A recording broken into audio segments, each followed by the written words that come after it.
يا أيها الناس اتقوا ربكم إن زلزلة الساعة شيء عظيم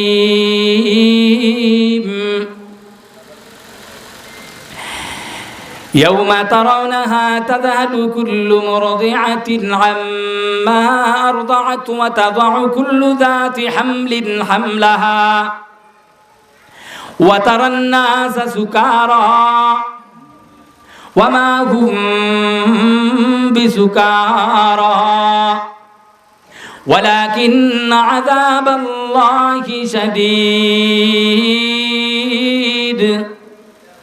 হে মানুষগণ ওই দিনকে তোমরা ভয় করো তোমরা তোমাদের পালনকর্তাকে ভয় করো এবং জেনে রাখো কিয়ামতের জাকুনিটা হবে বড় মারাত্মক জাকুনি ইন্না জালজালাতাস সাআতি শাইউন আযীম কত ভয়ঙ্কর হবে সেদিনের পরিস্থিতি ইয়াউমা তারাউনাহা তাযহালু কুল্লু মুরদিআতিন আম্মা আরদাআত ওয়া তাযউ কুল্লু যাতি হামলিন হামলাহা বন্ধুগণ মা যে সন্তানকে দুধ পান করায় दूध पान करने वाला शिशुर प्रति दूध दानकारी माয়ের কত ভালোবাসার কত मोहब्बत থাকে আলহামদুলিল্লাহিল্লাযী লা ইয়াকশিফুশ শাদাইদা ইল্লা হু ওয়া লা ইয়াদফাউল মাকাইদা ইল্লা হু ওয়া মা মুরাদুল মুশতাকিনা ফিদ দারাইন ইল্লা হু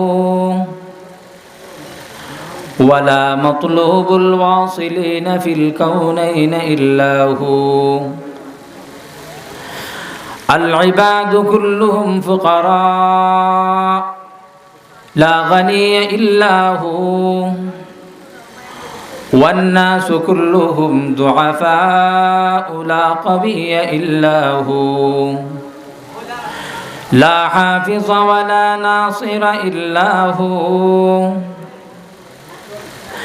ومن يرزقكم من السماء والأرض لا إله إلا هو غافر الذنب وقابل التوب شديد العقاب ذي الطول لا إله إلا هو موسى على الطور حين ناداه قال لا إله إلا هو إبراهيم في النار الحريق حين ناداه قال لا إله إلا هو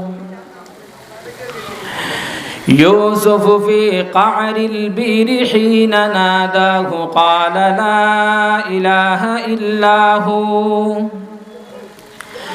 أيوب في شدة المرض حين ناداه قال لا إله إلا هو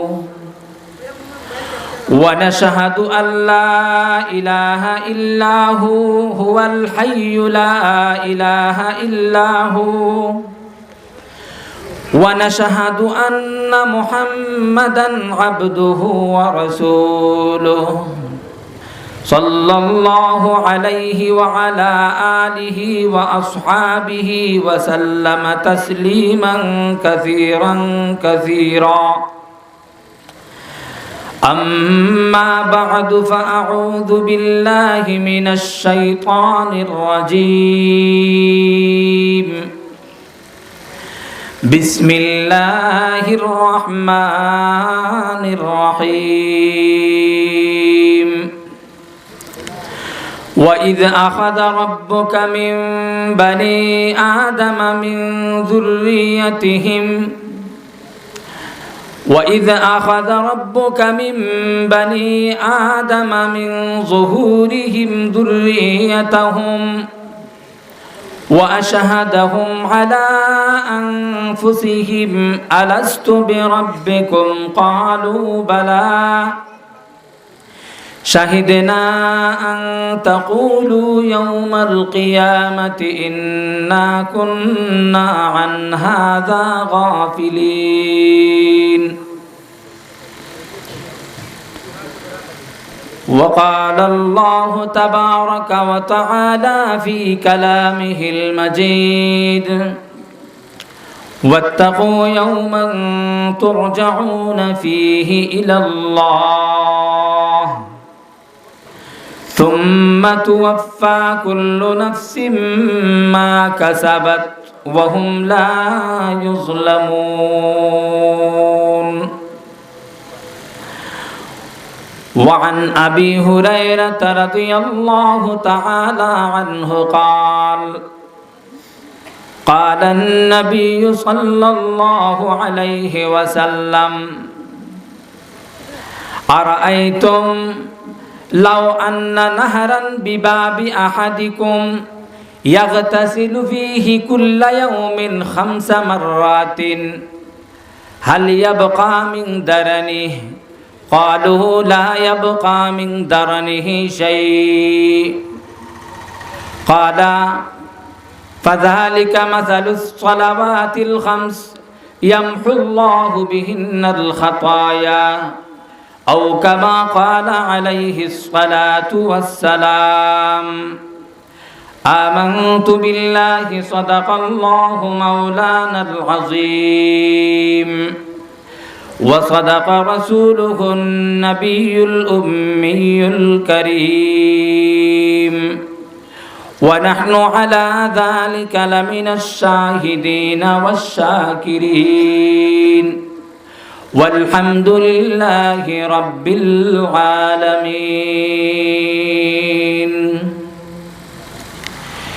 पहाड़े पाड़ जाएगी ज़मीं पर ज़लज़ला होगा पहाड़े फाड़ जाएगी ज़मीं पर ज़लज़ला होगा मोहम्मद तख्त पर होगी अदालत बरखुदा होगा ये चमन सहरा होगा ये खबर बुलबुल को दो ये चमन सहरा होगा ये खबर बुलबुल को दो ताकि अपनी जिंदगी को सोच कर कुर्बा करे ताकि अपने जिंदगी को सोच कर कुर्बा करे जब मलाकुल मौत आवेंगे तुम्हारे सामने जब मलाकुल मौत आवेंगे तुम्हारे सामने फिर फुर्सत ना मिलेगी लब हिलाने के लिए फिर तुम्हें फुर्सत ना मिलेगी लब हिलाने के लिए या रब्बी सल्लि व सल्लिम दाइमन अबदा अला हबीबिका खैरिल खल्क़ि कुल्लिहिम या खैर मन दुफिनत बिलक़ाअ अअज़मुहु फ़ताब मिन तीबिहिन्न अलक़ाअ वलअकम नफ़्सिल फ़िदाउ लिक़ब्रिन अंत साकिनुहु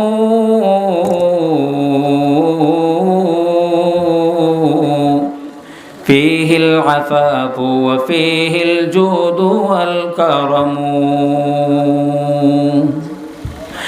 हुवल हबीबुल्लज़ी तुरजा शफ़ाअतुहु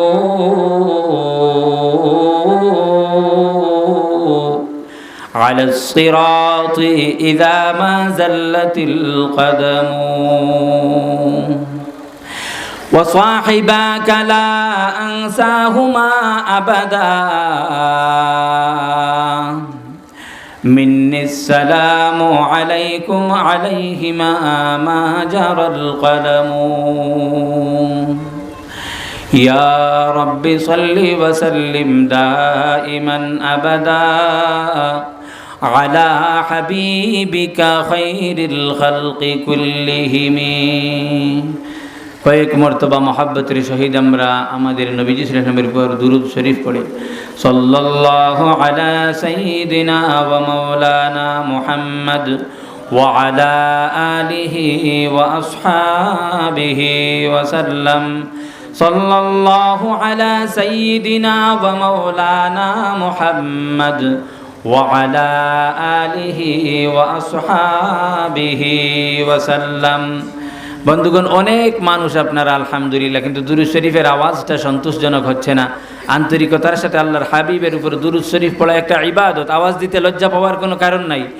সাল্লাল্লাহু আলা সাইয়্যিদিনা ওয়া মাওলানা মুহাম্মদ ওয়া আলা আলিহি ওয়া আসহাবিহি ওয়া সাল্লাম। সাল্লাল্লাহু আলা সাইয়্যিদিনা ওয়া মাওলানা মুহাম্মদ ওয়া আলা আলিহি ওয়া আসহাবিহি ওয়া সাল্লাম। আস্তাগফিরুল্লাহ ইন্নাল্লাহা গফুরুর রহিম। আস্তাগফিরুল্লাহ আল্লাযী লা ইলাহা ইল্লা হুয়াল হাইয়ুল কাইয়্যুম ওয়া আতুবু ইলাইহি ولا حول ولا قوة إلا بالله العلي العظيم।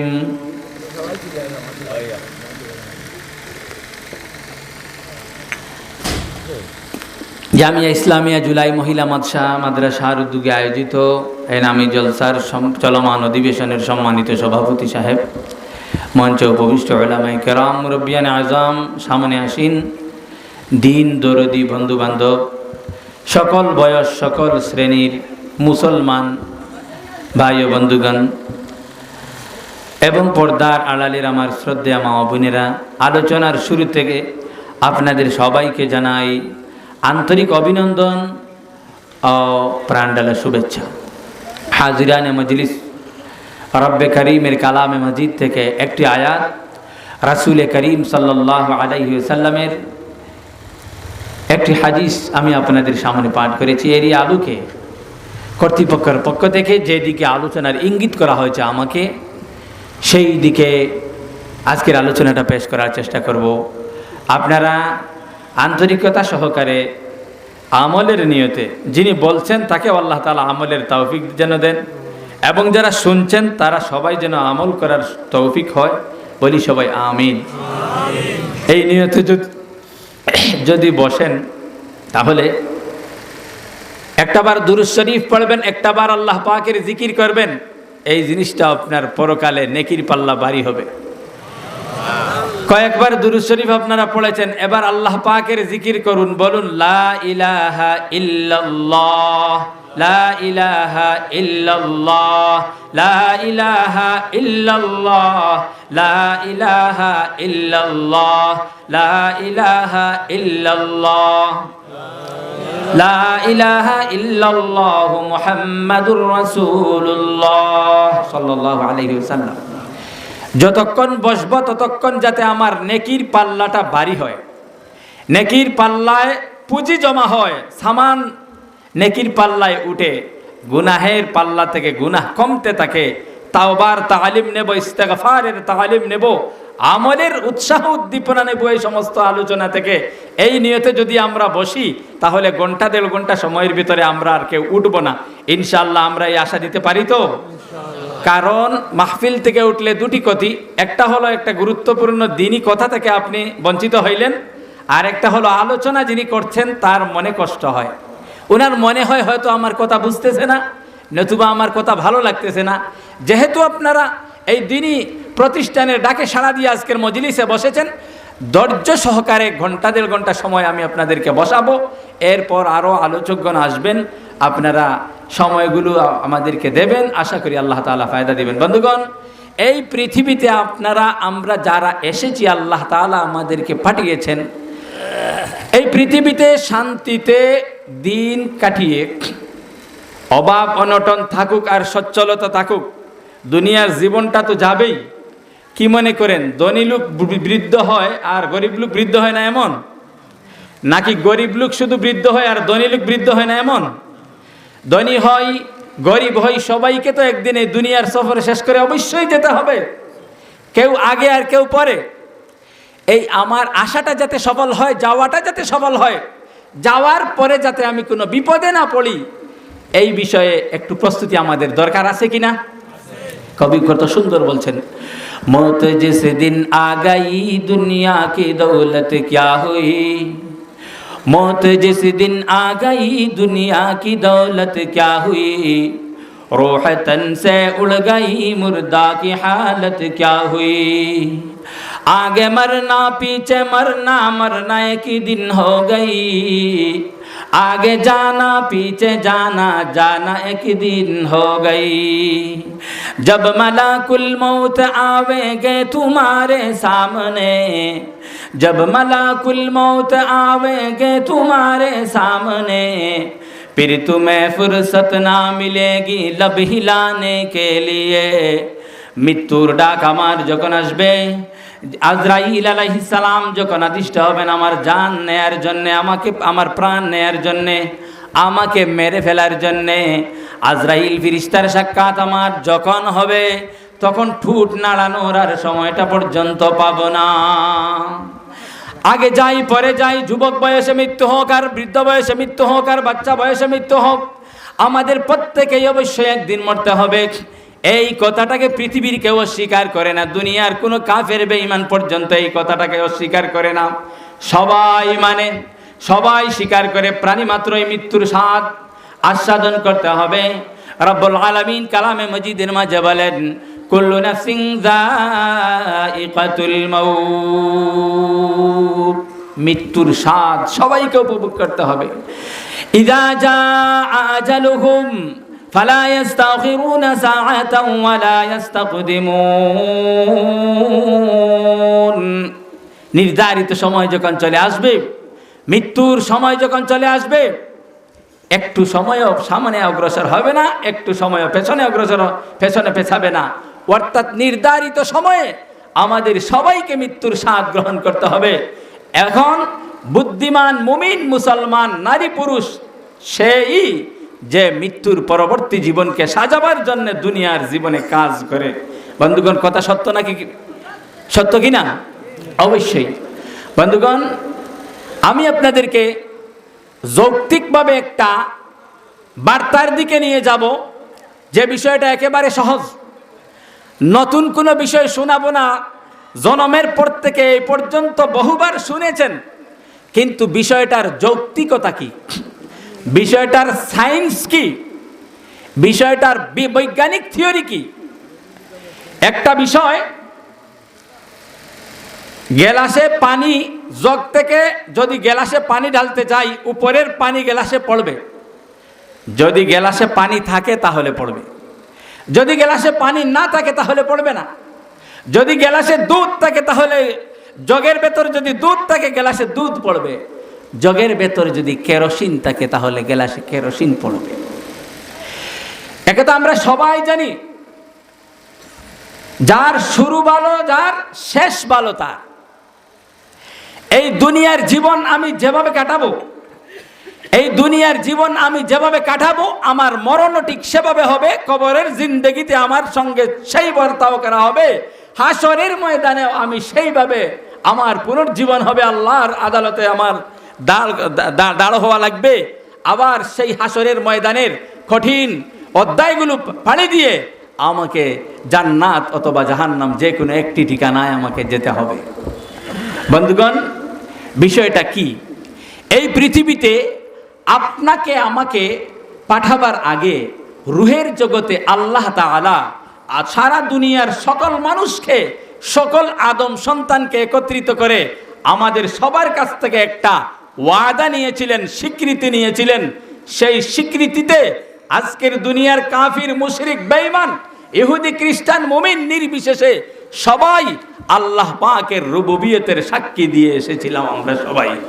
এই কথাটা আয়াতে কারিমার মধ্যে বলা হয়েছে, ওয়াইযা আখাযা রাব্বুকা মিন বানি আদামা মিন যুহুরিহিম যুররিয়াতাহুম ওয়া আশহাদাহুম আলা আনফুসিহিম আলাস্তু বিরাব্বিকুম ক্বালু বালা শাহিদনা আন তাকুলু ইয়াওমাল কিয়ামাহ ইন্না কুন্না আন হাযা গাফিলিন।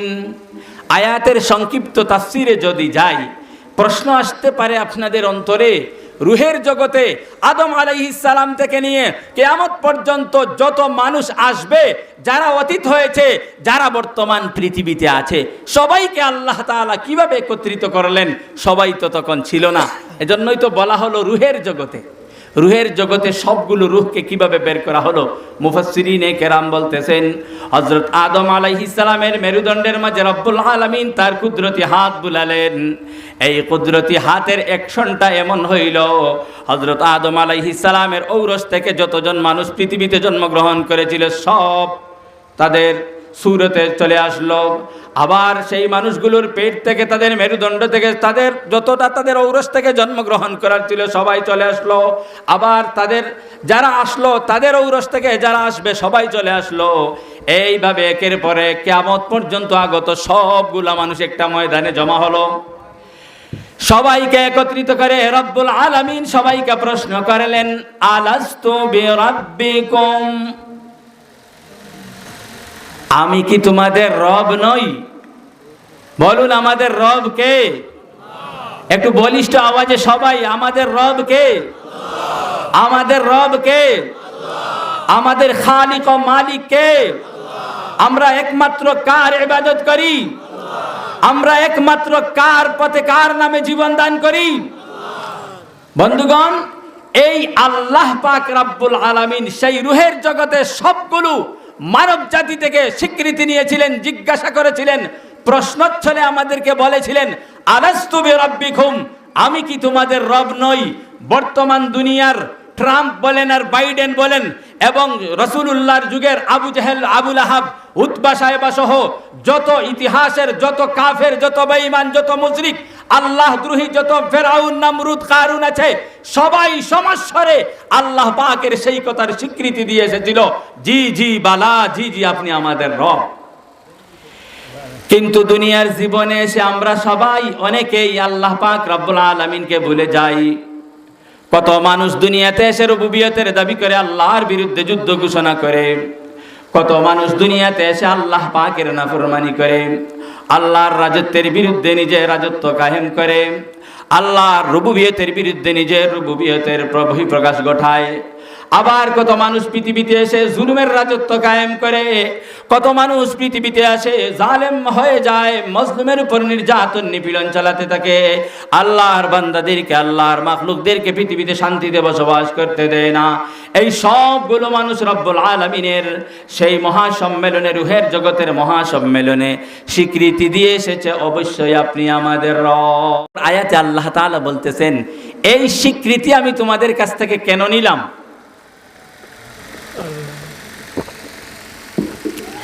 শাহিদনা আন তাকুলু ইয়াউমাল কিয়ামাতি ইন্না কুন্না আন হাযা গাফিলিন। এই সাক্ষীটা রুহের জগতে আমি এই সাক্ষীটা কেন নিলাম? যাতে করে কিয়ামতের দিন তোমরা বলতে না পারো, আপনি যে আমাদের রব এই কথা তো আমরা ভুলে গেছিলাম, আপনি যে আমাদের খালিক ও মালিক এই কথা তো আমরা ভুলে গেছি, আপনি যে আমাদের কাছে রাসূলগণকে প্রেরণ করেছেন আমাদেরকে দুনিয়ার জীবনে পরিশুদ্ধ হয়ে চলবার জন্য, আখিরাতের সামানা তৈয়ারের জন্য, আপনি যে আমাদের কাছে যাদেরকে পাঠিয়েছিলেন এদের ব্যাপারে তো আমরা গাফিল ছিলাম, অমনোযোগী ছিলাম, আমাদের খেয়াল নাই। এই কথাটা যাতে বনি আদম না বলে, সেজন্য রব্বুল আলামিন রুহের জগতে তাদের কাছ থেকে সাক্ষী নিয়েছেন। বলো তো তোমরা সবাই বলো, একের পর এক আদম সন্তান তোমরা সবাই পৃথিবীতে যাবে, সেখানে গিয়ে দুনিয়ার আরামায়েশে পড়ে, ক্ষমতার দম্বে পড়ে এবং প্রভাব প্রতিপত্তি সম্পদের মুহে পড়ে, ধন দৌলতের মুহে পড়ে তোমরা আমাকে ভুলে বসতে পারো, আমার বিরুদ্ধে নাফরমানি করে বসতে পারো, আমার বিরুদ্ধে যুদ্ধ ঘোষণা করে বসতে পারো।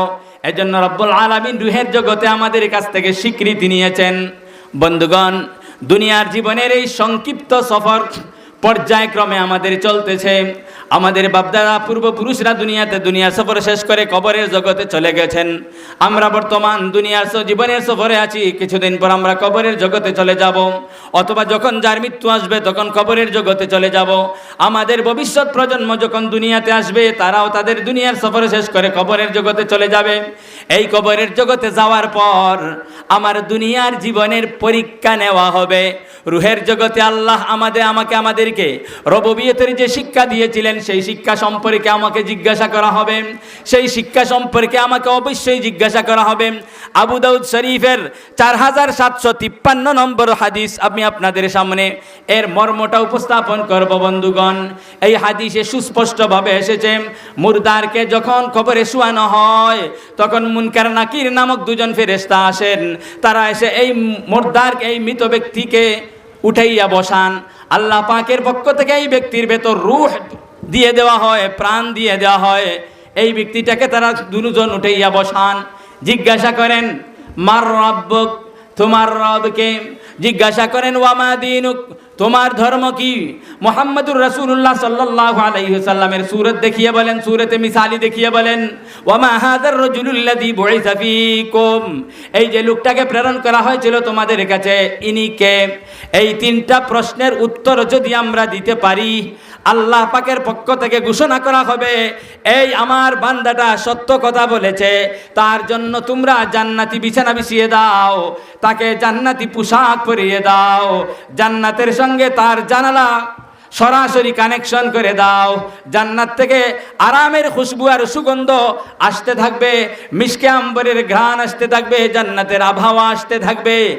আর যদি এই বান্দা তার প্রশ্নের উত্তরগুলো দিতে না পারে আল্লাহ পাকের পক্ষ থেকে তখন বলা হবে এই লোকটা মিথ্যা বলছে। এই লোকটার উপর তখন অন্ধ বধির একজন ফিরিস্তা নিয়োগ করে দেওয়া হবে, যার হাতে থাকবে তো বিশাল একটা লোহার হাতুড়া, যে হাতুড়া দ্বারা পাহাড়ের উপর যদি আঘাত করা হয় সবগুলো পাহাড় ধূলিসাৎ হয়ে ধুলোয় পরিণত হবে। এই লোহার হাতুড়ি দ্বারা এই লোকটাকে আঘাত করতে থাকবেন সেই অন্ধ বধির ফিরিস্তা। এই আঘাতের দ্বারা এত বেশি কষ্ট পাবে এই মানুষ, এত বেশি কষ্ট পাবে যে কষ্টের বিবরণ হাদিসে আসতেছে সঙ্গে সঙ্গে সে মাটির সঙ্গে মিশিয়ে যাবে। আবার তাকে পুনর্বার সৃষ্টি করা হবে, তার ভিতরে প্রাণ দিয়ে দেওয়া হবে, আবার তাকে আঘাত করা হবে। এইভাবে তার যন্ত্রণা চলতে থাকবে, জাহান্নামের শাস্তি চলতে থাকবে। আবু দাউদ শরীফের এই হাদিসের বিবরণ থেকে আমরা পেলাম বন্ধুগণ, দুনিয়ার জীবনের সফর যখন আমাদের সমাপ্ত হবে তখন আমাদের সামনে তিনটি প্রশ্ন। কয়টি প্রশ্ন? মার রাব্বুকা, অর্থ বলুন সবাই, মার রাব্বুকা, তোমার রবকে, মা দীনুকা, তোমার দিন কি, তোমার ধর্ম কি, ওয়ামান হাদার রাজুলুল্লাযী বুইসা ফীকুম, যে ব্যক্তিকে তোমাদের কাছে পাঠানো হয়েছে ইনি কে? মুমিন বান্দা বলবে রাব্বি আল্লাহ। মুমিন বান্দা কি বলবে? আমরা বলি সবাই, মুমিন বান্দা কি বলবে? রাব্বি আল্লাহ। মুমিন বান্দা বলবে রাব্বি আল্লাহ। এরপর যখন প্রশ্ন করা হবে তোমার দিন কি, বলবে দীনি আল ইসলাম, আমার দিন হলো ইসলাম। যে বন্ধুগণ চলে যাচ্ছেন বোঝা যায় তারা মরবেন না, কবরে গিয়ে তাদের সওয়াল জবাব আসবে না। বন্ধুগণ কবরের জগতের সওয়াল জবাব মুখস্থ করে নেওয়ার এখন সময়, এবং দুনিয়ার জীবনে কিভাবে কবর জগতের সওয়াল জবাব সহজে উত্তর দিতে পারবেন এই তাদরিস চলবে, এখানে এই প্রশিক্ষণ চলবে। কিভাবে দুনিয়ার জীবন পরিচালনা করলে মুনকার নাকিরের প্রশ্নে অটোমেটিক আমার মুখ দিয়ে বের হবে রাব্বি আল্লাহ। কিভাবে দুনিয়ার জীবন পরিচালনা করলে দ্বিতীয় প্রশ্নের জবাবে আমার মুখ দিয়ে বের হবে দীনি আল ইসলাম। কিভাবে দুনিয়ার জীবন পরিচালনা করলে তৃতীয় প্রশ্নের জবাবে আমার মুখ দিয়ে বের হবে হা হুয়া রাসূলুল্লাহ সাল্লাল্লাহু আলাইহি ওয়াসাল্লাম। মুমিন বান্দা যখন এই তিনটা প্রশ্নের জবাব দিয়ে দিবে তখন তাকে জিজ্ঞাসা করা হবে এই উত্তরগুলো তুমি জানলে কোত্থেকে? মা ইউদরিক, কোন জিনিস জানালো তোমাকে? জবাবে সে বলবে কারাতু কিতাবাল্লাহি ওয়া আমানতু বিহি ওয়া সাদ্দাকতু, আল্লাহ পাকের কালামে মজিদ কোরআনুল কারীম আমি পড়েছি, কোরআনুল কারীমের উপর আমি ঈমান গ্রহণ করেছি, বিশ্বাস স্থাপন করেছি। ওয়া সাদ্দাকতু, কোরআনে কারীম আল্লাহ পাকের কালাম বলে আমি সত্যায়ন করেছি। বন্ধুগণ, এই তো হলো কবরের জগতের অবস্থা। এই কবরের প্রশ্নগুলোর জবাব সঠিকভাবে দিতে হলে দেখেন পৃথিবীতে আসার আগে রুহের জগতে আল্লাহ আমাদেরকে বলে দিয়েছেন আমি কি তোমাদের রব নয়? জবাবে আমরা সবাই বলেছি রব্বি, জি বালা, অবশ্যই আপনি আমাদের রব। এখন আবার আমাদের দুনিয়ার জীবনের সবার শেষ হবার পর কবরের জগতে যাওয়ার পর প্রশ্ন হবে মার রব্বুকা, তোমার রবকে? আল্লাহ রুহের জগতে শিক্ষা দিয়েছেন, আবার কবরের জগতে মুনকার নাকিরের মাধ্যমে প্রশ্ন নিতেছেন, পরীক্ষা নিতেছেন, কে তোমার রব? কিছু মানুষ বলবে রব্বি আল্লাহ, আর কাফের বদকার বেনামাজি যারা আছে তারা বলবে হা হা লা আদরি, হা হা হা হা লা আদরি, আমার কি হলো, আমার কি হলো, আমি তো কিছুই জানি না। এই কাফের বেনামাজি কেন হা হা বলবে? সে কি রুহের জগতে ছিল না? অবশ্যই তো ছিল। তারপর মুমিন কেন বলবে রব্বি আল্লাহ দীনি আল ইসলাম হাদা রাসূলুল্লাহ সাল্লাল্লাহু আলাইহি সাল্লাম? আর কাফের এবং বেনামাজি কেন বলবে হা হা লা আদরি?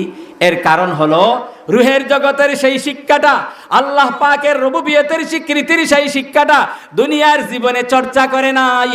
দুনিয়ার জীবনে রব্বুল আলামিন 5 বেলা নামাজ ফরজ করে দিয়ে বান্দাদের জন্য রুহের জগতের সেই রব্বি আল্লাহ রব্বি আল্লাহ রব্বি আল্লাহর তালিমটা বান্দার যাতে মনে থাকে, কবরে যাওয়ার পর মুনকার নাকিরের প্রশ্নের জবাব যাতে সহজে দিতে পারে। দুনিয়ার জীবনে তার প্রাপ্তবয়স্ক হওয়ার পর থেকে মৃত্যুর আগ পর্যন্ত 5 বেলার নামাজ ফরজ করে দিয়ে এই রুবুবিয়তের অনুশীলনটা অব্যাহত রেখেছেন, রব্বি আল্লাহর জবটা তার জুবানে চর্চা রেখেছেন। বন্ধুগণ, যে বান্দারা ফজরে নামাজের সময় উজু করে, ফজরের নামাজ হলে আরামের বিছানা ছেড়ে দিয়ে উজু করে আল্লাহ পাকের দরবারে সাড়া দিয়ে সব রকমের মাখলুক থেকে মুখ ফিরিয়ে একমাত্র আল্লাহ পাকের অভিমুখী হয়ে যখন বলল আল্লাহু আকবার, রব্বুল আলামিনের দরবারে দাঁড়িয়ে সে শুরু করে দিল পবিত্রতার বয়ান। সুবহানাকাল্লাহুম্মা ওয়া বিহামদিকা ওয়া তাবারাকা ইসমুক ওয়া তাআলা জাদ্দুকা ওয়া লা ইলাহা গায়রুক, আউযু বিল্লাহি মিনাশ শাইতানির রাজীম, বিসমিল্লাহির রহমানির রহিম, আলহামদুলিল্লাহি রাব্বিল আলামিন। কি বলল? রাব্বিল আলামিন। বলুন সবাই, কি বলল? রব্বুল আলামিন। এখানে আল্লাহ পাক যে তার রব, সমগ্র জগতের সমূহের পালনকর্তা যে রব, কুল মাখলুকাতের সৃষ্টিকর্তা যে রব, তার রব যে আল্লাহ, এই কথার স্বীকৃতি আসলো সূরা ফাতিহার প্রথম আয়াতে, আলহামদুলিল্লাহি রাব্বিল আলামিন।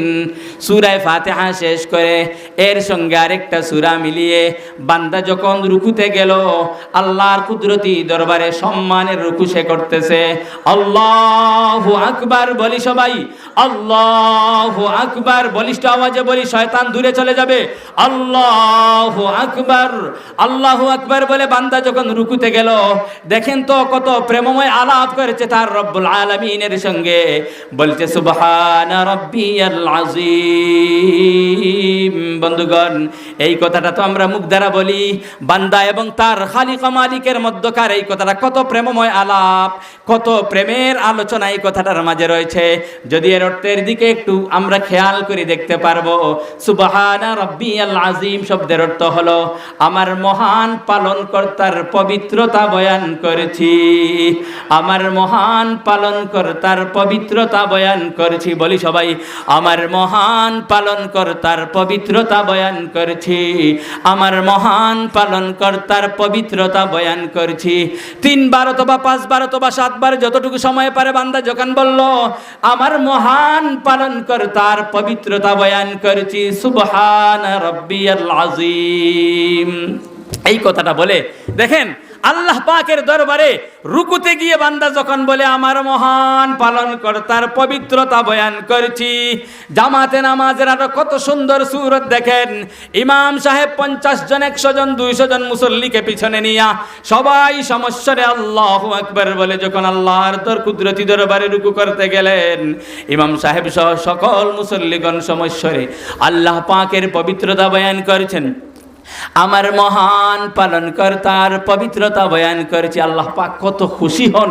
আমার বান্দারা সব ধরনের শিরিক, কুফর, দেবী দেবতা, শিরকি কর্মকাণ্ড, যত দুনিয়ার যত গুমরাহি আছে সবগুলো থেকে মুখ ফিরিয়ে আমার অভিমুখী হয়ে আমাকে তারা রুকু করতেছে, সম্মানের অভিবাদন আমাকে জানাচ্ছে এবং সবাই একসঙ্গে বলতেছে আমার মহান পালনকর্তার পবিত্রতা বয়ান করছি। এই হলো বান্দার মুখ দ্বারা, পবিত্র জুবান দ্বারা আল্লাহ পাকের স্বীকৃতি, রুবুবিয়তের স্বীকৃতি। রুহের জগতে আল্লাহ পাক কর্তৃক তাকে যে শিক্ষা দেওয়া হয়েছিল, আমি কি তোমাদের রব নই, সে দুনিয়ার জীবনে বলল, ফজরের নামাজে বলল আমার মহান পালনকর্তার পবিত্রতা বয়ান করছে। এরপর রুকু পূর্ণ করার পর বান্দা বলল সামি আল্লাহু লিমান হামিদা। আল্লাহ তাআলা যে বান্দা তার পবিত্রতা বয়ান করে, যে বান্দা তার প্রশংসা করে, আল্লাহ তার প্রশংসা করা শুনেন। তখন মুক্তাদিগণ বলে রব্বানা লাকাল হামদ, হে আমাদের পালনকর্তা আপনার সকল প্রশংসা। সুবহানাল্লাহ বলুন সবাই, হে আমাদের পালনকর্তা আপনার সকল প্রশংসা, হে আমাদের পালনকর্তা আপনার সকল প্রশংসা। ইমাম সাহেব বললেন যে ব্যক্তি আল্লাহর প্রশংসা করে আল্লাহ তার প্রশংসা শুনেন। এই কথা বলার সঙ্গে সঙ্গে সকল মুসল্লি বলে উঠল হে আমাদের পালনকর্তা আপনার সকল প্রশংসা। রব্বানা লাকাল হামদ, বলি সবাই রব্বানা লাকাল হামদ, রব্বানা লাকাল হামদ। দেখেন আল্লাহ খুশি হবেন না বেজার হবেন? অবশ্যই খুশি হবেন। এই বান্দা যেভাবে দুনিয়ার জীবনে এইভাবে বান্দা রব শব্দের চর্চা জারি রাখবে, নিজের জীবনে রব জপতে জপতে, রুকুতেও জপবে, দাঁড়ানো অবস্থাও জপবে, সিজদায় গিয়ে কি বলে বান্দা শুনুন। রুকুর কাজ পুরা করে দাঁড়া কওমা অবস্থায় আল্লাহ পাকের প্রশংসা করে, আবার সব বান্দারা সবাই সমান একসঙ্গে তারা সিজদায় চলে যাচ্ছে, আল্লাহ পাকের কুদরতি পায়ে তারা সিজদা করেছে। কবি কত সুন্দর বলেন, কুল্লুনা লিল্লাহি আবদুন ওয়া লাহু তানুল জিবাহ। মুসলমানের কপাল কোন কাফেরের সামনে নত হয় না, মুসলমানের কপাল কোন দেবী দেবতার সামনে নত হয় না, মুসলমানের কপাল কোন হরে কৃষ্ণ হরে রামের পূজায় গিয়ে নত হয় না। মুসলমানের কপাল একমাত্র তার খালিক ও মালিক আল্লাহ পাকের দরবারে অবনত হয়। কবি বলছেন কুল্লুনা লিল্লাহি আবদুন, আমরা সকল মুসলমান হলাম আল্লাহ পাকের গোলাম। ওয়া লাহু তানুল জিবাহ, আমাদের এই সম্মানের ললাট সমূহ একমাত্র আল্লাহ পাকের দরবারে অবনত হয়। এই সম্মানিত ললাটটাকে বান্দা তার বাবাকেও কপাল ঝুঁকিয়ে সিজদা করে না, নাজায়েজ হারাম। পীর সাহেবের দরবারেও গিয়ে কপাল ঝুঁকিয়ে সিজদা করে না। যত বড় আল্লামা আর ফাহামা, যত বড় পণ্ডিত হন না কেন, তার সামনে ললাট নত করে না।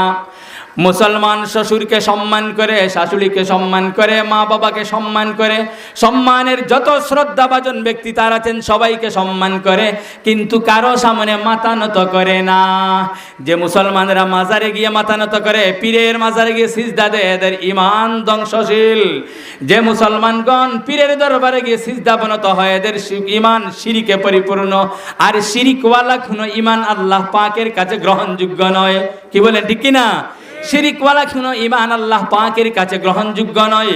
যে মুসলমান পীর সাহেবকে সিজদা দিবে, মাজারে গিয়ে সিজদা দিবে, অথবা যে কোনো শ্রদ্ধাস্পদ ব্যক্তির সামনে মাথা নুইয়ে দিবে, সিজদার মতো স্টাইল করবে, এটা শিরকি কাজ। এই কাজ দ্বারা ঈমান ক্ষতিগ্রস্ত হয়। বন্ধুগণ, আমরা মাইকের আওয়াজ যতদূর পৌঁছছে, নারী পুরুষ আমরা যারাই কথাটি শুনতে পাচ্ছি, ঈমান বিধ্বংসী এই কাজটি আমরা করতে যাব না। জীবনে কখনো কোনো দিন কোনো পীরের মাজারে গিয়ে সিজদা দিব না, কোনো পীরের দরবারে গিয়ে সিজদা দিব না।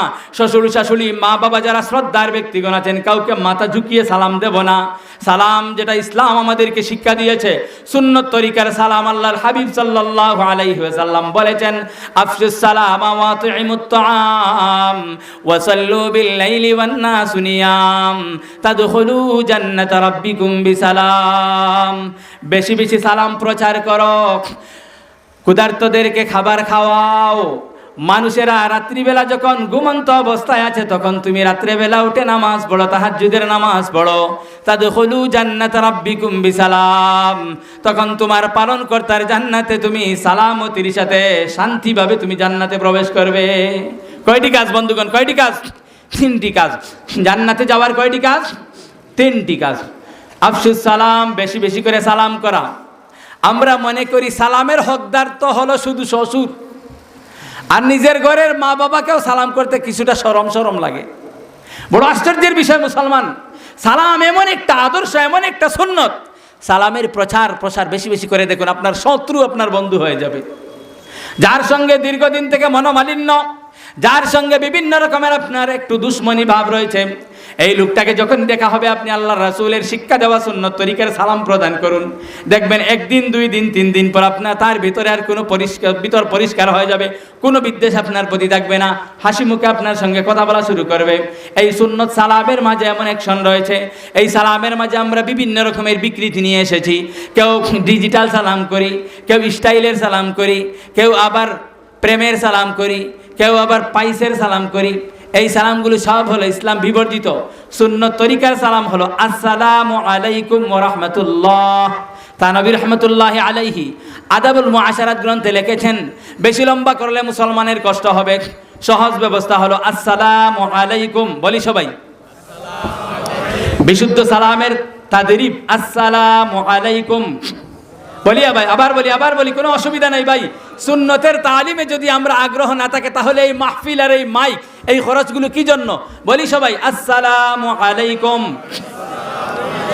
আসসালামু আলাইকুম, সালামু আলাইকুম, আসসালামু আলাইকুম। এই ধরনের যত সালাম সমাজে প্রচলিত আছে সব বন্ধ করব। আমি আশা রাখবো আজকে আমার মাইকের আওয়াজ যতদূর পৌঁছতেছে, নারী পুরুষ নির্বিশেষে, এবং আমার সামনে যত বন্ধুগণ হাজির আছেন সবার কাছে অন্তত আর কিছু শিখতে পারি না পারি, আজকে আমরা সুন্নত তরিকার সহি সালামটা শিখে নেই। আবার সবাই বলি আসসালামু আলাইকুম। এই বিশুদ্ধভাবে হামজা উচ্চারণ সহ আসসালামু আলাইকুম বলে সালামটা দিলে 10 নেকি হয়। কত নেকি হয় বন্ধুগণ? 10 নেকি হয়। এবং এর কত উপকারিতা যে আছে এগুলো ভিন্ন বিষয়, আমি সময় সুযোগে অন্য সময় আপনারা শুনবেন বন্ধুগণ। মূল কথায় আমি চলে যাই। আল্লাহর হাবিব সাল্লাল্লাহু আলাইহি ওয়াসাল্লাম এই হাদিসে বলেছেন, বেশি বেশি করে সালামের প্রচার করো। আর কি, দরিদ্র অসহায় যারা পেট ভরে খাবার খেতে পারছে না, ক্ষুধার জ্বালায় কষ্ট করছে, এদেরকে তোমার সামর্থ্য অনুযায়ী খাবার দাও। আতইমুত তাআম ওয়াসাল্লু বিল-লাইলি ওয়ান-নাসু নিয়াম। রাত্রিবেলা মানুষ যখন গভীর ঘুমে আচ্ছন্ন থাকে তখন তুমি নামাজ পড়তে থাকো, তাহাজ্জুদের নামাজ আদায় করো। তাদখুলু জান্নাতা রাব্বিকুম বিসালাম। অতি সহজে নিরাপত্তার সাথে তুমি তোমার রবের জান্নাতে প্রবেশ করবে। আমরা রাজি আছি তো ইনশাআল্লাহ? বেশি বেশি করে সালামের প্রচার করব। বড়রাও ছোটদেরকে দেব, ছোটরাও বড়দেরকে দেব। হাদিস শরীফে এসেছে, হযরত আনাস রাদিয়াল্লাহু তাআলা আনহু থেকে বর্ণিত রওয়ায়াত, আল্লাহর হাবিব সাল্লাল্লাহু আলাইহি সাল্লাম একদিন রাস্তা দিয়ে যাচ্ছিলেন, ছোট্ট একটি শিশুর পাশ দিয়ে অতিক্রম করছেন, তাকে তিনি সালাম দিয়েছেন। এখান থেকে আমরা কি শিক্ষা পেলাম? বড়রাও ছোটদেরকে সালাম করতে পারবে। বড়রাও কি করতে পারবে? ছোটদেরকে সালাম করতে পারবে। বড়রা যদি ছোটদেরকে সালাম করেন তখন এই ছোট বাচ্চা এমন শরম পাবে আর কোনোদিন সালাম দিতে ভুলবে না। এজন্য তার শিক্ষাও হবে এবং আপনার সওয়াব আপনি পাবেন, জান্নাতে যাওয়ার ব্যবস্থা হবে। যাদেরকে আল্লাহ তাআলা সামর্থ্য দিয়েছেন, আশপাশের গ্রামের এলাকার অঞ্চলের যে মানুষগুলো খাবার খেতে পারছে না, ক্ষুধার্ত অবস্থায় দিন কাটাচ্ছে, তাদেরকে আমরা কি করব? সাধ্য অনুযায়ী খাবারের ব্যবস্থা করব তো ইনশাআল্লাহ। রাজি আছি ইনশাআল্লাহ? এই কাজটি ইনশাআল্লাহ আমরা করব এবং তাহাজ্জুদ নামাজের অভ্যাস করার চেষ্টা করব। আল্লাহ আমাদেরকে তৌফিক দান করুন। বলি সবাই আমিন। এই তাহাজ্জুদের নামাজের অভ্যাস করলে বন্ধুগণ, আল্লাহর হাবিব আমাদেরকে সুসংবাদ দিচ্ছেন, অতি নিরাপত্তার সাথে, সংক্ষেপে, সহজে এবং সালামতির সাথে আমরা জান্নাতে প্রবেশ করব। আল্লাহ আমাদেরকে তৌফিক দান করুন। বলুন সবাই আমিন। বন্ধুগণ, আমরা যে কথাটি বলতেছিলাম, দুনিয়ার জীবনে যদি রব্বুল আলামিনের রুবুবিয়তের চর্চা আমরা অব্যাহত রাখি, তখন কবরের জগতে আল্লাহ পাকের পক্ষ থেকে আমার পরীক্ষা নিতে আসা মুনকার নাকিরের প্রশ্নের জবাব আমি সহজে দিতে পারবো। বান্দা যখন রুকু শেষ করে আল্লাহ পাকের সামনে সম্মানের অভিবাদন জানিয়ে, আল্লাহ পাকের সামনে সম্মানের অভিবাদন জানিয়ে সিজদায় চলে গেল, আল্লাহু আকবার। কি বললো বন্ধুগণ? বলি সবাই আল্লাহু আকবার। সিজদায় গিয়ে বলল কি? সুবহানা রাব্বিয়াল আ'লা। বলি সবাই সুবহানা রাব্বিয়াল আ'লা। মুমিন বান্দা যদি এই কথাটার মর্ম জেনে এই কথাটা বলতে থাকে, নামাজে খুশু খুজু আসবে, আল্লাহর সঙ্গে প্রেম ভালোবাসা তৈরি হবে, আল্লাহ পাকের সঙ্গে সম্পর্ক সৃষ্টি হবে। নামাজের মাধ্যমে যদি বান্দা প্রকৃত অর্থে তার খালিক মালিকের সঙ্গে সম্পর্ক মজবুত করে নিতে পারে, এই বান্দা জান্নাতি বান্দা দুনিয়াতেই হয়ে যাবে। বলুন সুবহানাল্লাহ।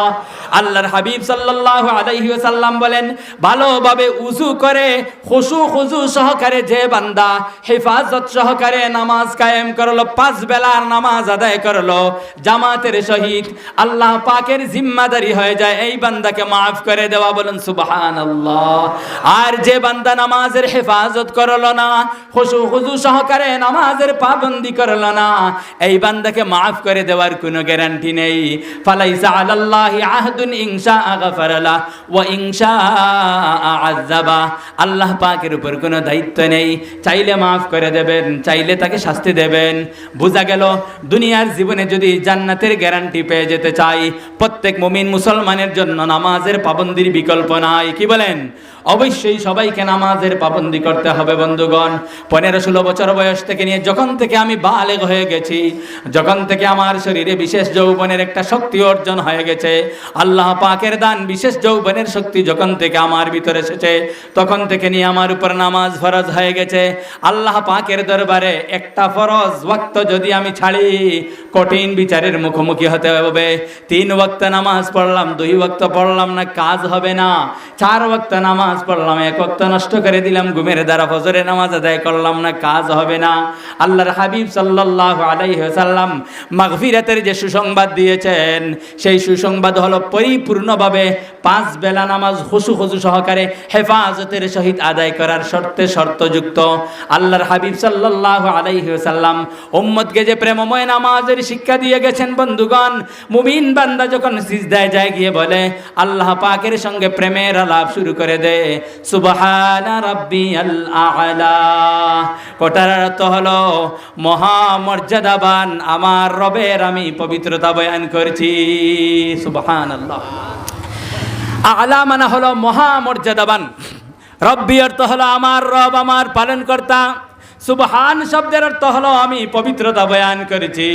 সুবহানা রাব্বিয়াল আ'লা, মহামর্যাদাবান আমার পালনকর্তার আমি পবিত্রতা বয়ান করছি, মহামর্যাদাবান আমার রবের আমি পবিত্রতা বয়ান করছি। বলি বন্ধুগণ, সবাই বলি, মহামর্যাদাবান আমি আমার রবের পবিত্রতা বয়ান করছি, মহামর্যাদাবান আমি আমার রবের পবিত্রতা বয়ান করছি।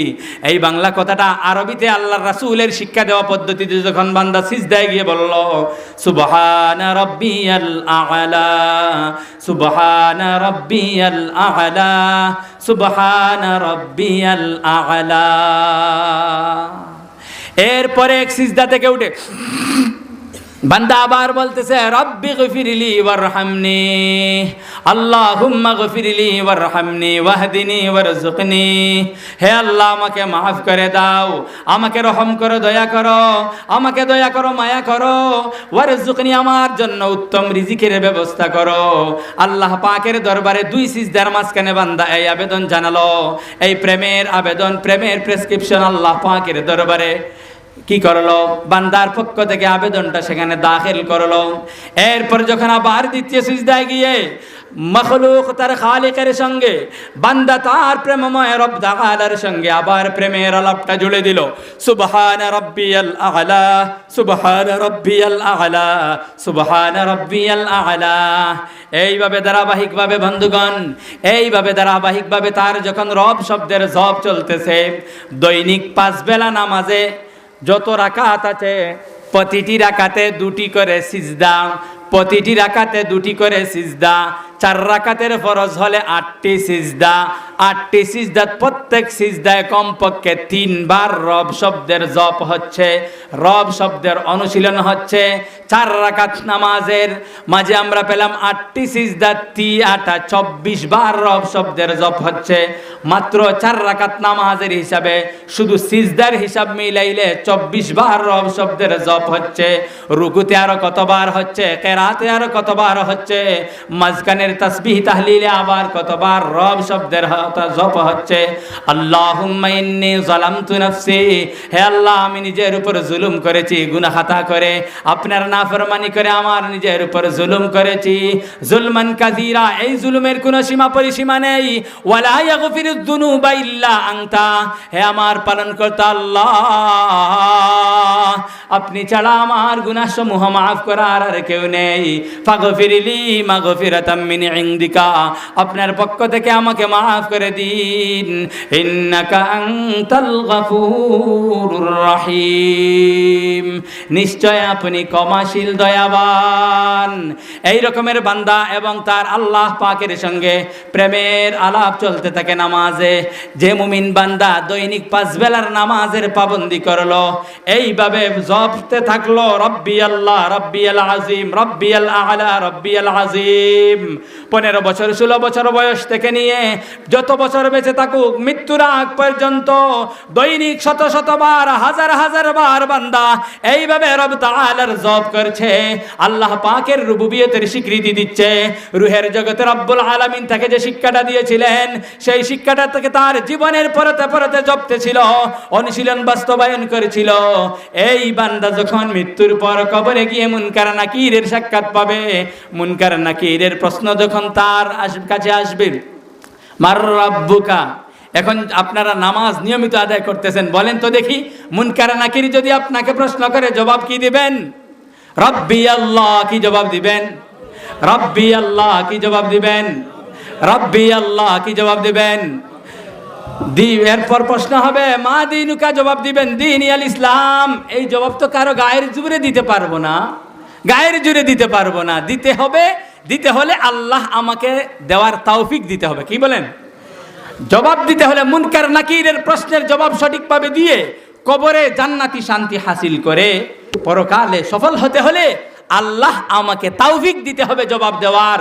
তৌফিক দিতে হলে দুনিয়ার জীবনে আল্লাহর কথাবার্তা মেনে চলতে হবে। আল্লাহর কথাবার্তা মানা কেমনে হয়? যখন মসজিদে মুয়াজ্জিন বলতেছে হাইয়া আলাস সালাহ হাইয়া আলাল ফালাহ, মসজিদের পাশ দিয়ে আমি মোটরসাইকেল চালিয়ে বুম বুম করে চলে গেলাম, মুয়াজ্জিন যে আমাকে ডাকতেছে কামিয়াবির দিকে আসো বান্দারা, কামিয়াবির দিকে আসো বান্দারা, নামাজের দিকে আসো বান্দারা, নামাজের দিকে আসো বান্দারা। মুয়াজ্জিনের ডাকের কোনো সাড়া দিলাম না। আল্লাহ পাকের পক্ষ থেকে ঘোষক হিসাবে মুয়াজ্জিন সাহেব ঘোষণা করেছেন 5 বার মসজিদের মিনার থেকে আমি মুমিনকে ডাকা হচ্ছে আল্লাহ পাকের দরবারে গিয়ে হাজিরা দেবার জন্যে। রুহের জগতের সেই আলাস্তু বিরাব্বিকুম ক্বালু বালার এই শিক্ষাটাকে বাস্তবায়ন করার জন্যে, নিজের জীবনে অনুশীলন করার জন্যে, কবরের জগতে গিয়ে মুনকার নাকিরের প্রশ্নের জবাব সঠিকভাবে দেবার জন্যে আল্লাহ পাকের পক্ষ থেকে মুয়াজ্জিন সাহেব আমাদেরকে দৈনিক 5 বার ডাকছেন। এখন যারা মুয়াজ্জিন সাহেবের ডাকে সাড়া দিয়ে নামাজে যান, ঠিক মতো উযু করে নামাজ আদায় করেন, তাদের জীবন বড় সফল, তারা বড় ভাগ্যবান। এই কথা রব্বুল আলামিন কোরআনুল কারীমের সূরা মুমিনুনের মাঝে বলছেন, قد أفلح المؤمنون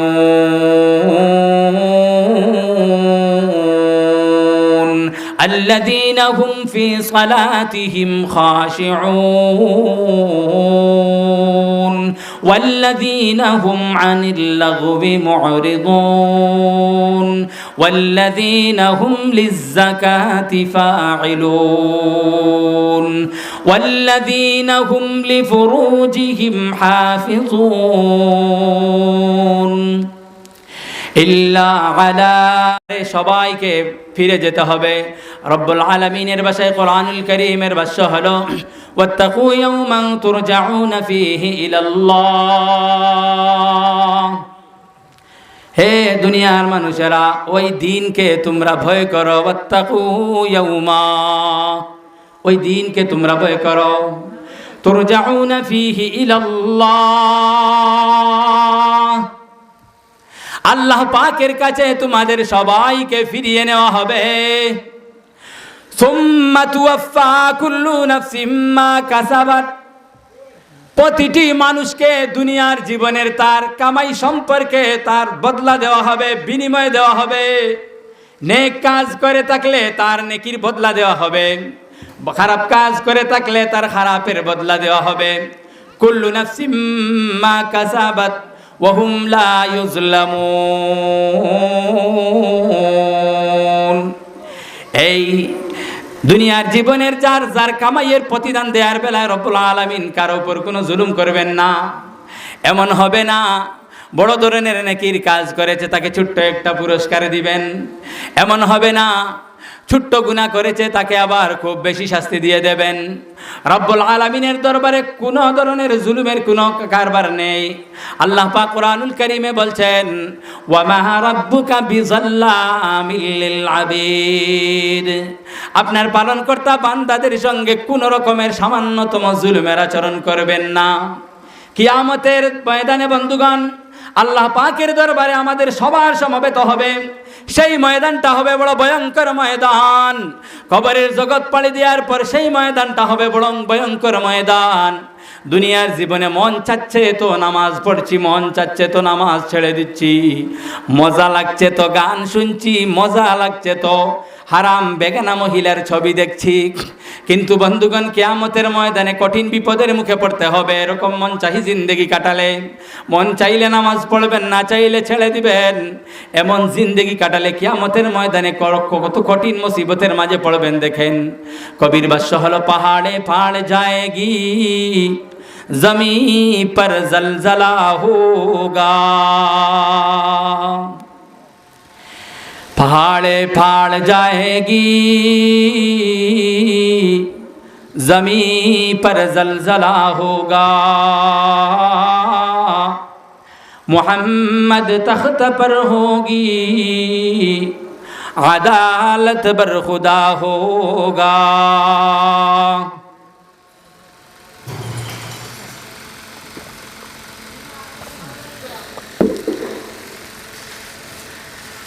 কবরের মারহালা পাড়ি দেওয়ার পর সবাইকে রব্বুল আলামিনের দরবারে কিয়ামতের ময়দানে আল্লাহর কাঠগড়ায় হাজিরা দিতে হবে।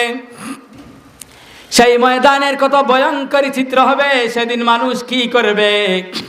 কোরআনুল কারীমের কত আয়াত এই সম্পর্কে আছে, মাত্র 2-3টি আয়াত থেকে আপনাদেরকে হাসরের ময়দানের খৌফনাক পরিস্থিতি, ভয়ঙ্কর পরিস্থিতির বিবরণ শোনাই বন্ধুগণ। সূরা কারিয়ার মধ্যে রব্বুল আলামিন বলেন, يوم يكون الناس كالفراش المبثوث وتكون الجبال كالعهن المنفوش। আয় হায়, কি অবস্থা হবে কিয়ামতের ভয়ঙ্কর ময়দানে। আল কারিআতু মাল কারিআতু ওয়া মা আদরাকা মাল কারিআহ। কিয়ামতের সেই করাঘাত, কি সেই করাঘাত, নবীজি আপনার জানা আছে কি কি সেই করাঘাত। ইয়াউমা ইয়াকুনুন নাসু কাল ফারাশিল মাবথুস,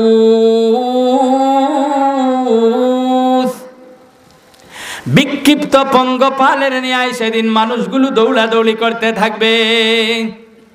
বাতাসের মধ্যে কখনো কখনো বিকালবেলা দেখবেন পঙ্গপাল ফড়িংগুলো যেভাবে এলো পাতালি উড়াউড়ি করতে থাকে, দৌড়াদৌড়ি করতে থাকে, কারো গন্তব্যের কোনো ঠিক থাকে না।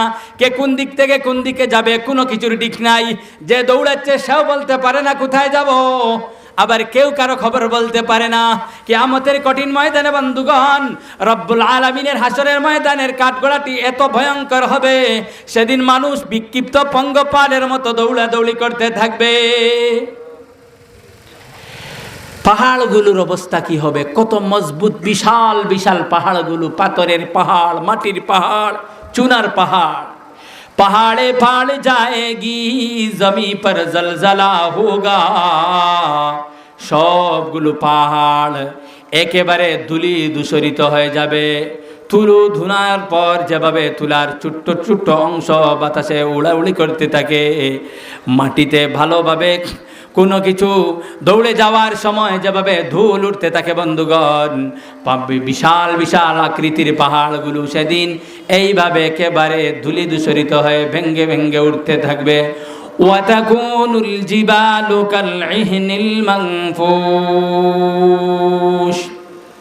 এই সময় আল্লাহ পাকের আদালত বসবে। আদালতের ফয়সালা একেবারে সহজ, আপনাদের সকলের জানা। ফাআম্মা মান সাকুলাত মাওয়াজিনুহু, যার নেকির পাল্লা ভারী হবে, ফাহুয়া ফি ঈশাতির রাদিয়া, সে থাকবে চিরস্থায়ী সুখের জান্নাতে। ওয়া আম্মা মান খাফফাত মাওয়াজিনুহু, সে থাকবে সন্তুষ্ট চিত্ত সুখের জান্নাতে। আর পক্ষান্তরে যার নেকির পাল্লাটা হালকা হয়ে যাবে, গুনাহের পাল্লাটা ভারী হয়ে যাবে, ফাউম্মুহু হাওিয়া, তার ঠিকানা হবে উত্তপ্ত আগুনের জাহান্নাম।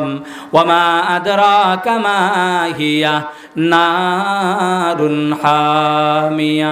কিয়ামতের ময়দান আরো কত কঠিন হবে বন্ধুগণ। কোরআনুল কারীমের আরেক সূরায় বিবরণ শুনেন। ইয়া আইয়ুহান নাসু তাকু রাব্বাকুম ইন্না জালজালাতাস সাআতি শাইউন আযীম।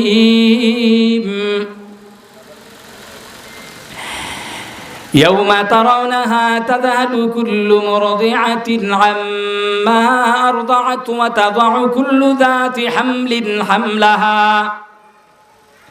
وترى الناس سكارى وما هم بسكارى ولكن عذاب الله شديد। হে মানুষগণ, ওই দিনকে তোমরা ভয় করো, তোমরা তোমাদের পালনকর্তাকে ভয় করো এবং জেনে রাখো কিয়ামতের জাকুনিটা হবে বড় মারাত্মক জাকুনি। ইন্না জালজালাতাস সাআতি শাইউন আযীম, কত ভয়ঙ্কর হবে সেদিনের পরিস্থিতি। ইয়াউমা তারাউনাহা তাযহালু কুল্লু মুরদিআতিন আম্মা আরদাআত وتضع كل ذات حمل حملها। বন্ধুগণ, মা যে সন্তানকে দুধ পান করায়, দুধ পান করনেওয়ালা শিশুর প্রতি দুধ দানকারী মায়ের কত ভালোবাসার কত মহব্বত থাকে। দুনিয়াতে এই ভালোবাসা এই মহব্বতের কোনো তুলনা হতে পারে না।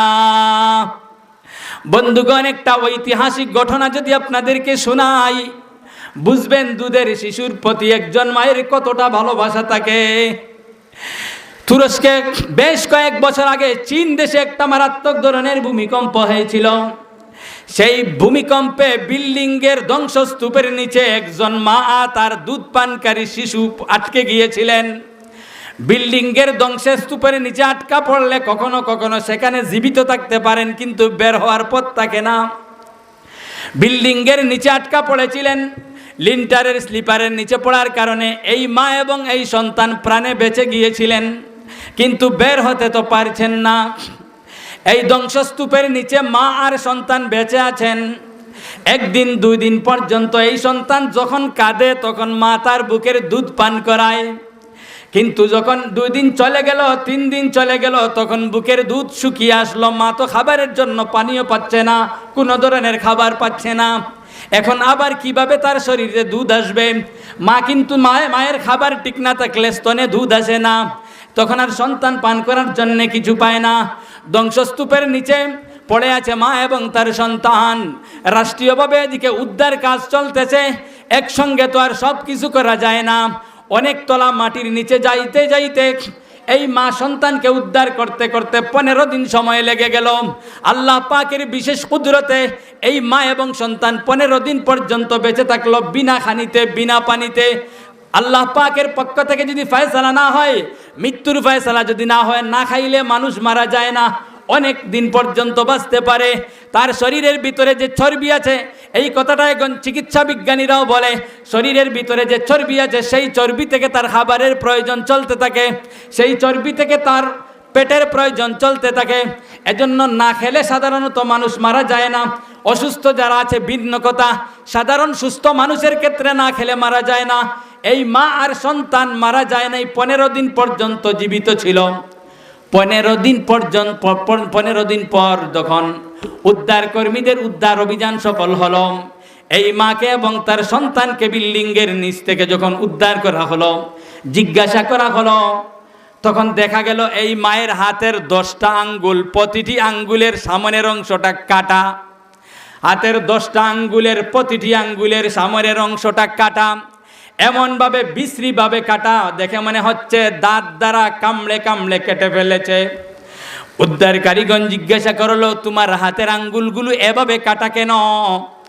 এই মা জবাবে বললেন, আমার সন্তান যখন কান্না করত, একদিন দুদিন পর্যন্ত আমি আমার বুকের দুধ পান করে তাকে আমি সান্ত্বনা দান করেছি। যখন 3 দিন চলে গেল, খাবার পানি আমার ভাগ্যে জুটল না, তখন আমার বুকের দুধ সব শুকিয়ে গেল। সন্তানের মুখে যখন স্তনটা দেই, সঙ্গে সঙ্গে টান দিয়ে দুধ না পেয়ে আবার কান্না শুরু করে। এই পর্যায়ে আমি চিন্তা করলাম কি করা যায়। হঠাৎ আমার মাথায় আসলো, আমার শরীরের ভিতর কিছু তো রক্ত তো অবশ্যই আছে, আমার শরীরের ভিতর কিছু রক্ত তো অবশ্যই আছে। আমার এই সন্তানের বুক ফাটা কান্না আমি সহ্য করতে পারছি না। আমার মাথায় আসলো, রক্ত কিভাবে বের করব। একটা একটা করে দাঁত দ্বারা আমি আঙ্গুলের আগা কেটে কেটে রক্ত বের করা শুরু করলাম। আমার এই দুগ্ধপুষ্য সন্তানটার মুখে দেওয়া শুরু করলাম। তখন এই দুধের বদলে আঙ্গুলে চুষে যখন কিছুটা পায়, মজা হোক না হোক, পেটের কুদায় বেহুশ অবস্থায় একটু রক্ত পেলেও সে তাড়াতাড়ি গলার ভিতরে নিয়ে নিচ্ছে। এইভাবে একটা আঙ্গুলের রক্ত আসা বন্ধ হয়ে গেলে আরেকটা আঙ্গুল আমি দাঁত দ্বারা কামড়ে আমার সন্তানকে খাওয়াইলাম। এইভাবে 10-12 দিন যখন অতিক্রান্ত হলো, আমার হাতের 10টা আঙ্গুল পর্যন্ত শেষ হইয়া গেল। চিন্তা করে দেখুন বন্ধুগণ, দুগ্ধপুষ্য শিশুর জন্য একজন মায়ের কতটা ভালোবাসা আর মহব্বত থাকতে পারে। নিজের প্রাণকে বিসর্জন দিয়ে, নিজের শরীরকে বিসর্জন দিয়ে পর্যন্ত এই মাটা দুনিয়ার জীবন থেকে চলে যেতে চায়, কিন্তু সন্তান বাঁচুক এই কথা চায়। বিভিন্ন সময় আমরা মেডিকেলের রিপোর্ট আমরা দেখতে পাই, বিভিন্ন হাসপাতালের 12 বছর 13 বছর পর একটা সন্তান মায়ের পেটে এসেছে, কিন্তু চিকিৎসা বিজ্ঞানী বলতেছে, ডাক্তাররা বলতেছে এমন একটা কন্ডিশন এখানে হয়তো মা বাঁচবে না, হয়তো সন্তান বাঁচবে। 100 ভাগ ঘটনার ক্ষেত্রে দেখা যায় এই মা নিজের মরণকে কবুল করে সন্তানটাকে দুনিয়াতে রেখে যেতে চায়। এই যখন মায়ের প্রতি, এই যখন মায়ের মহব্বত সন্তানের প্রতি বন্ধুগণ, এই দুগ্ধপুষ্য কলিজার টুকরা সন্তানটার কথাও কিন্তু কিয়ামতের দিন, কিয়ামতের কঠিন পরিস্থিতির কারণে মা ভুলে যাবে। এই কথার বিবরণ কোরআনুল কারীম রব্বুল আলামিন দিচ্ছেন, ইয়াউমা তারাউনাহা তাযহালু কুল্লু মুরদিআতিন আম্মা আরদাআত। সেদিনের ভয়ঙ্কর পরিস্থিতি এমন হবে, যেদিন তুমি দুগ্ধদানকারী মাকে দেখবে তার দুগ্ধপুষ্য শিশুর কথা ভুলে গেছে। ওয়াতাদাউ কুল্লু যাতি হামলিন হামলাহা। যে মায়ের পেটে সন্তান আছে, প্রত্যেক সন্তানওয়ালা মায়েরা তার সন্তানকে প্রসব করে দেবে। কিয়ামতের দিনের কঠিন পরিস্থিতির কারণে, ভয়ঙ্কর অবস্থার কারণে গর্ভধারিণী মাগণ তাদের সন্তানকে প্রসব করে দিবেন। ওয়াতারান্নাসা সুকারা। সব মানুষকে তুমি দেখবে পাগলের মতো ঘোরাঘুরি করছে। আসলেই কি মানুষগুলো পাগল হয়ে গেল? কিয়ামতের ময়দানে যে পাগলের ন্যায় দৌড়াদৌড়ি করেছে, ছুটাছুটি করছে, আল্লাহ পাক রব্বুল আলামিন বলেন তারা পাগল নয়। পাগলের মতো অবস্থা হয়ে যাওয়ার কারণ হলো আল্লাহ পাকের কঠিন শাস্তির ভয়ঙ্কর অবস্থা দেখে তাদের এই অবস্থা হবে। ওয়ামা হুম বিসুকারা ওয়ালাকিন্না আযাবাল্লাহি শাদীদ। তারা আসলে পাগল হবে না, আল্লাহ পাকের শাস্তি দিন বড় মারাত্মক হবে, বড় কঠিন হবে। আল্লাহ পাকের শাস্তির কঠোরতার কারণে সেদিন বান্দারা তাদের দুধের সন্তানের কথা বলে যাবে, গর্ভের সন্তানকে প্রসব করে দিবে। মাকে দেখলে সন্তান পালাবে, ভাইকে দেখবে ভাই পালাবে। সূরা আবাসার মধ্যে রব্বুল আলামিন বলেন, ইয়াউমা ইয়াফিরুল মারউ মিন আখিহি ওয়া উম্মিহি ওয়া আবিহি ওয়া সাহিবাতিহি ওয়া বানিহি লিকুল্লি ইমরিম মিনহুম ইয়াউমাইদিন শানুন ইউগনিহি। সন্তানকে দেখলে বাবা পালাবে, বাবাকে দেখলে সন্তান পালাবে, ভাইকে দেখলে ভাই পালাবে, মাকে দেখলে সন্তান পালাবে। এমন কঠিন পরিস্থিতি হবে, প্রতিটি মানুষের একটা টেনশন থাকবে, হায় হায় আমার কি অবস্থা হয়, হায় হায় আমার কি অবস্থা হয়। নেকিবতের ওজন, নামায়ে আমল এবং জিন্দেগির সব ধরনের আমলের হিসাব নিকাশের পর পুলসিরাত পাড়ি দিয়ে বান্দা যখন চলবে, নামায়ে আমল যারা ডান হাতে পাবে তারা হলো জান্নাতের বাসিন্দা, নামায়ে আমল যারা বাম হাতে পাবে তারা হলো জাহান্নামের বাসিন্দা। এখান থেকেই ফয়সালা চূড়ান্ত। বন্ধুগণ, অতি সংক্ষেপে আমি চলে যাচ্ছি, এই কথা আমার সময় কম হয়ে গেছে। ঘনিয়ে এসেছে, আলোচনা শেষ করার সময়। হাসরের ময়দানের অতি লম্বা আলোচনায় যাব না, আলোচনার শেষ প্রান্তে চলে এসেছি। এই তিনটি ধাপ অতিক্রম করে যখন চুল হইতে বারিক আর কুর হইতে দ্বার, ত্যাগের সহিত অন্ধকারে যাবে কি প্রকার। জাহান্নামের উপর দিয়ে একটি সেতু রয়েছে, সেটা হলো পুলসিরাত।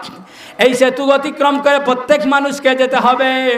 সেই সেতুর উপর থাকবে বিভিন্ন রকমের আকড়া থাকবে, কাঁটা থাকবে। হাদিস শরীফের ভাষ্য হলো, যে বান্দারা দুনিয়ার জীবনে খাহিশাতে নফসানির পেছনে ছুটে চলেছে, হারাম রিলেশনে জড়িয়েছে, ইসলামের অনুশাসনের তোয়াক্কা না করে জিনা বেবিচারে নিজের জীবন কাটিয়েছে, চরিত্রের হেফাজত করে চলে নাই, পর্দা পুশিদার জিন্দেগি গ্রহণ করে নাই, মন চাহি জিন্দেগি কাটিয়েছে, বেপরদার জিন্দেগিতে অতিবাহিত করেছে, হালাল হারামের তোয়াক্কা না করে যা পেয়েছে শুধু পেটের অভ্যন্তরে দাখিল করেছে, এই বান্দাদেরকে তার গুনাহের কাঁটাগুলো তাকে আটকে আটকে ধরবে আর জাহান্নামে নিক্ষেপ করবে। নাউযুবিল্লাহ। বন্ধুগণ, এই পুলসিরাত বিদ্যুৎ গতিতে পার হবে আল্লাহর মহব্বতের যে সমস্ত বান্দা আছে, যারা নামায়ে আমাল নেক ডান হাতে পাবে এবং যারা জান্নাতবাসী হবে, বিদ্যুৎ গতিতে এরা পুলসিরাত পাড়ি দিয়ে জান্নাতে চলে যাবে। জান্নাতে যাওয়ার পর সেখানে কত আরামের জিন্দেগি, আর জাহান্নামে যদি যায় না পাক আমলের কারণে, গুনাহের কারণে, তাহলে সেখানে কত কষ্ট হবে। শুধুমাত্র সূরা ওয়াকিয়ার কয়েকটি আয়াতের বিবরণ দিয়েই আমি আমার আলোচনার রীতি টানছি ইনশাআল্লাহ তাআলা।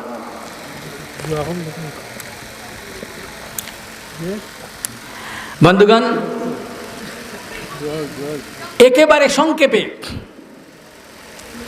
বলতে গেলে আলোচনার একটা পর্যায়ে গিয়ে পৌঁছতে হবে, এজন্য মাত্র 5 মিনিট সময় নিব আমি আপনাদের কাছ থেকে। وأصحاب اليمين ما أصحاب اليمين في سدر مخضود وطلح منضود وظل ممدود وماء مسكوب وفاكهة كثيرة لا مقطوعة ولا ممنوعة وفرش مرفوعة إنا أنشأناهن إنشاء فجعلناهن أبكارا। এই আয়াতগুলোতে আল্লাহ পাক রব্বুল আলামিন বলছেন, জান্নাতে জান্নাতবাসীদের আরামের সবগুলো ব্যবস্থা থাকবে। খুলাসা কথা হলো, আরামের, শান্তির, উপভোগের সবগুলো ব্যবস্থা থাকবে। যখন যে পাখির গুস্ত খেতে মন চায় পাখির গুস্ত চলে আসবে, যখন যে ফল খেতে মন চায় ফল চলে আসবে, যখন কাদি কাদি কলা চলে আসবে, রং বেরঙের বিভিন্ন রকমের সুস্বাদু ফলগুলো চলে আসবে। দুনিয়ার মতো আপেল দেওয়া হবে, আঙ্গুর দেওয়া হবে, কমলা দেওয়া হবে, বেদানা দেওয়া হবে, কিন্তু জান্নাতের সেগুলোর স্বাদ হবে দুনিয়ার এই ফলগুলোর স্বাদের চেয়ে আরও ভিন্ন রকমের স্বাদ, কোটি কোটি গুণ বেশি স্বাদ থাকবে। আর যদি আল্লাহ না করুন আমাদের বদ আমলির কারণে যদি জাহান্নামে যেতে হয়, ওয়া সাহাবুশ শিমালি মা সাহাবুশ শিমাল ফি সামুমিন ওয়া হামিমিন ওয়া যিল্লিম মিন ইয়াহমুমিন ওয়ালা বারিদিন ওয়ালা কারীম। মন চাহি জিন্দেগি কাটালে, মন চাহি নফসের অনুকূলে জিন্দেগি কাটালে বন্ধুগণ, গরম পানির জাহান্নামে আমাদেরকে যেতে হবে, দুর্গন্ধযুক্ত আবহাওয়ার জাহান্নামে আমাদেরকে যেতে হবে। সেখানে সম্মানের কোনো ব্যবস্থা থাকবে না, সেই জাহান্নামের পানিতে শরীরের কোনো উপকার থাকবে না। ইন্নাহুম কানু ক্বাবলা যালিকা মুতরাফিন, কারণ এরা দুনিয়াতে সীমালঙ্ঘনের জিন্দেগি কাটাতো।